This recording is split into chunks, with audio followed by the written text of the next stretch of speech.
رواد ورائدات السينما المصرية.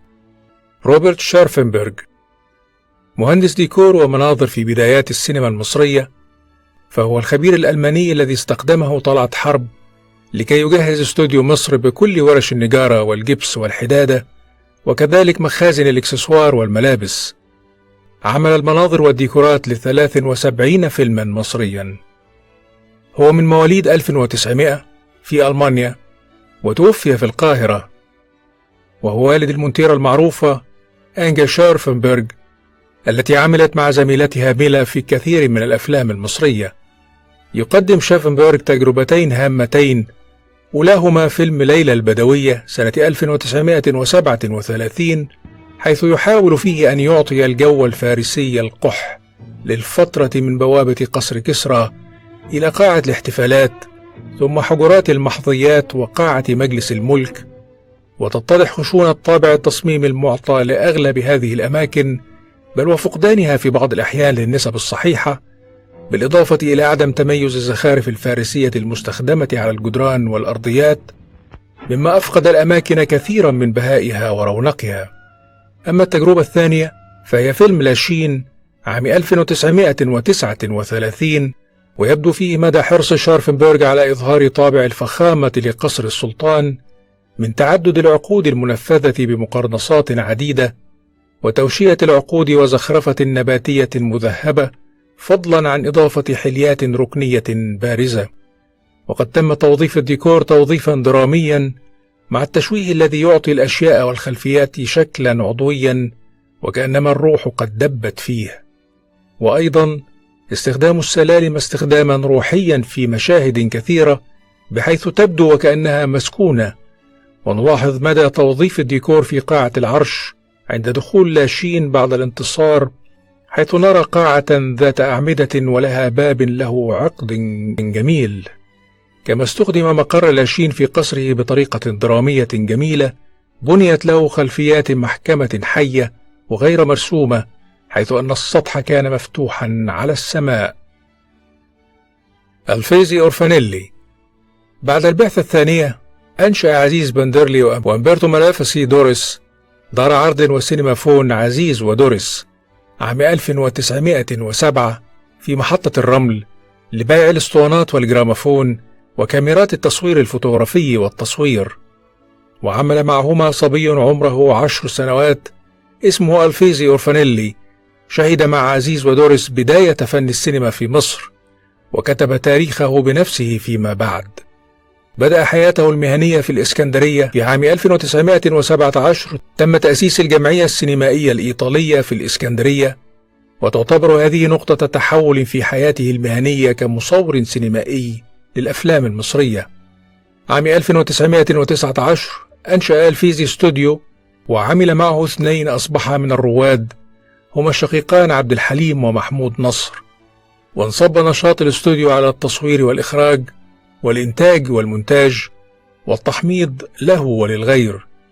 وكانت خطوة الفيزي الرائدة الخروج من دائرة الأفلام التسجيلية التي بدأت من بعثتين لوميير، وانتهاء بتجربة بونفيلي، مرورا بعزيز ودوريس، والاتجاه إلى الأفلام القصيرة الصامتة التي تحاكي قصة ما وتعتمد على نجوم فن المسرح. تعاون مع المخرج لارتشي في إنتاج أول فيلم مصري بطولة الفنان الكوميدي فوزي الجزائرلي، وقسمته البطولة ابنته إحسان الجزائرلي، وهو فيلم مدام لوريتا. وعاد الفيزي بعد فترة بفيلم خاتم سليمان من إخراج لارتشي وبطولة فوزي منيب وفرقته المسرحية. اعتمدت التجارب الأولى على نجوم فن المسرح الكوميدي وعلى تلافي الأخطاء السابقة لكل مخرج. وامتد نشاط الفيزي في السينما لعام 1961، وبين سنتي 1936 و 1940 أخرج 7 أفلام روائية، وكان يشاركه عبد الحليم نصر كمدير للتصوير الفوتوغرافي، الذي استكمل مسيرته كمساعد مصور، فشارك تصوير فيلم بابا أمين إخراج يوسف شاهين، الذي ابتدأ حياته كمخرج لأفلام ابن النيل في سنة 1951، نساء بلا رجال سنة 1953، وتتجلى عبقريته الفنية في تصوير فيلم باب الحديد عام 1954. 1958.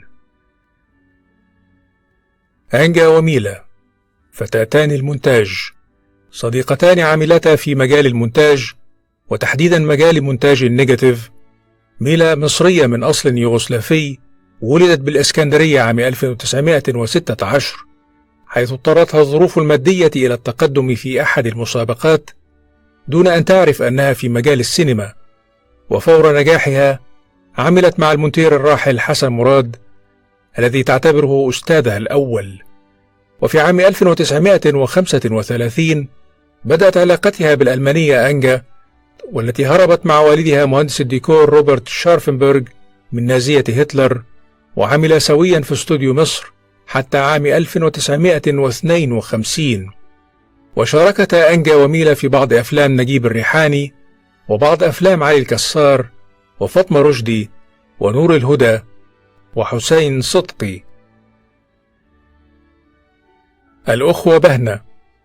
عائلة بهنة تعود أصولها للموصل في العراق، ثم هاجرت العائلة إلى لبنان لتستقر في النهاية في مصر، حيث أسس الأخوة بهنة وكالة سينمائية فنية برئاسة رشيد بهنة، وقاموا بإنتاج أول أفلامهم أنشودة الفؤاد مع ريمون النحاس عام 1931، والذي يعد ثاني فيلم عربي طويل ناطق في السينما المصرية، وأول فيلم غنائي اشترك في تمثيله الفنانة نادرة والفنان جورج أبيض، والشيخ زكريا أحمد قام بوضع الألحان. ولم يلقى الفيلم النجاح المرجو منه، وخسر الأخوة بهنة الكثير من الأموال، وقرروا التوقف عن إنتاج الأفلام والعمل في توزيعها فقط. لكنهم شاركوا بعد ذلك في إنتاج فيلم أنشودة الراديو عام 1936 بطولة نادرة التي لقبت بأول مطربة مصرية. واستمرت الوكالة في توزيع الأفلام من عام 1932 حتى عام 1964، وقد نجحت في ذلك بالاشتراك مع العديد من شركات الإنتاج كأفلام محمد فوزي وغيرها. ولكن تأتي الرياح بما لا تشتهي السفن، فقد وقعت وكالة بهنة فيلم تحت الحراسة عقب سياسة التأميم أدارتها الحكومة لفترة، ولكنها لم تستطع إدارتها كما كانت، فقاموا بإغلاقها. بعدها قام وريث بهنة برفع قضايا لاسترداد وكالته، وبعد حوالي 10 سنوات استرد الوريث الوكالة وقام بتجديدها بالتعاون مع أحد المنظمات الفنية الشبابية الخاصة. استوديو ناصبيان كان ثاني أقدم استوديو سينمائي في مصر، مؤسسه رئيس الجالية الأرمنية ناصبيان الذي باعه بعد ثورة يوليو مباشرة وهاجر من مصر، وكان يؤجر على مدار سنوات طويلة إلى أن اشترته الرهبنة اليسوعية وجمعية النهضة العلمية والثقافية جزويت القاهرة، إحدى أشهر الجمعيات الأهلية الثقافية في منطقة الفجالة، والتي يديرها الكاتب والناقد سامح سامي، ويرأس مجلس إدارتها ويليام سيدهم اليسوعي. وكان ضمن 5 استوديوهات وحيدة: استوديو مصر، الأهرام، استوديو نحاس، استوديو جلال، وناصبيان. خرجت أشهر أفلام السينما المصرية: عروس النيل، الفتوة، المعجزة، شفيقة ومتولي، شيء في صدري، أم العروسة، الحفيد، وفيلم باب الحديد للمخرج الكبير يوسف شاهين، الذي تناول في فيلمه شارع الفجالة نفسه كأحد أهم شوارع باب الحديد، كما أن فيلم الحفيد الذي تناوب التصوير فيه ما بين الاستوديو والبيت المقابل له، ومنه أيضا جاءت معظم مشاهد فيلم شفيقة ومتولي. وكانت أكثر فترات عمل استوديو ناصبيان ازدهارا في الفترة من نهاية الحرب العالمية الثانية إلى ثورة 23 من يوليو.